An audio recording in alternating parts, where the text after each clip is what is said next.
Isa na namang world-class performance ay pinamalas ang ating mga original Filipino music artists sa ikalawang Wish 1075 Music Awards kagabi.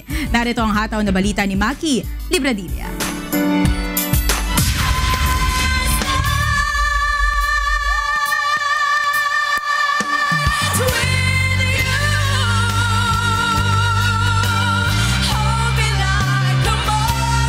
Namang pinatunayan ng mga OPM artist na pang world class ang talentong Pinoy matapos ang Second Wish 1075 Music Awards sa Araneta Coliseum kagabi.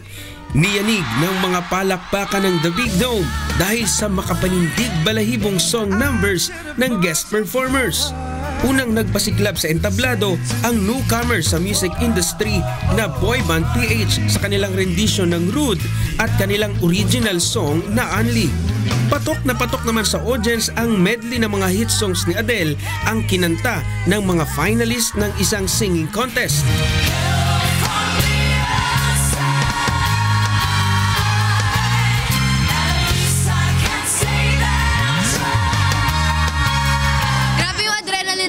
Grabe! Parang kumakanta pa rin ako. Nanginginig pa rin kami. Oo, super. Grabe yung pressure. Po. Iba po yung opportunity na to. Makakanta sa Araneta, tapos sa harap po ng maraming tao, lalo na po sa Wish. Tapos nung huli pa po, tinayuan pa po kami ng ibang audience. Grabe po! Iyak na po kami dun sa stage. Hinarana naman nina Jason D, JR, Chris Lawrence at Michael Pangilinan ang mga manunood sa kanilang Bruno Mars medley.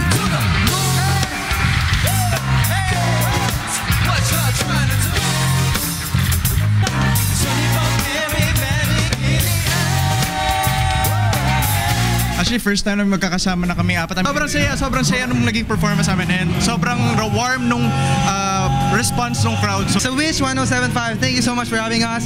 Sa lahat ng mga opportunities at achievements na ibigay nyo sa amin. Hindi rin nagpahuli sa Casey Tandingan, Zia Quizon at Sasa Dagdag sa medley ng 1,000 Years, The Only Exception at I Won't Give Up.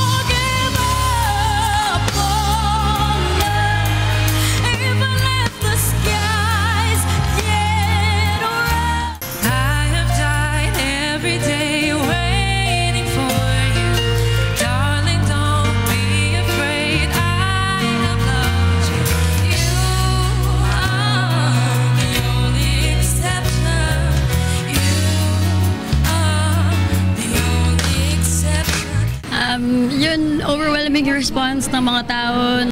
Naaliw at humanga naman ang lahat sa Secret Love Song sa version ni Morissette at Marcelito Pomoy.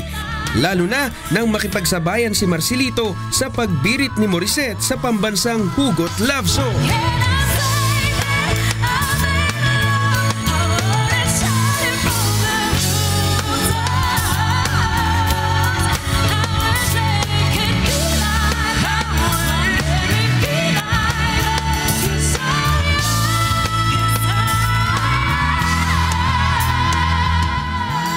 Dahil talaga ibang lalaki lang kinakanta, so hindi ko naman alam na sarili ko na kaya ko palang kumanta ng pambabae, so pinush ko na siya.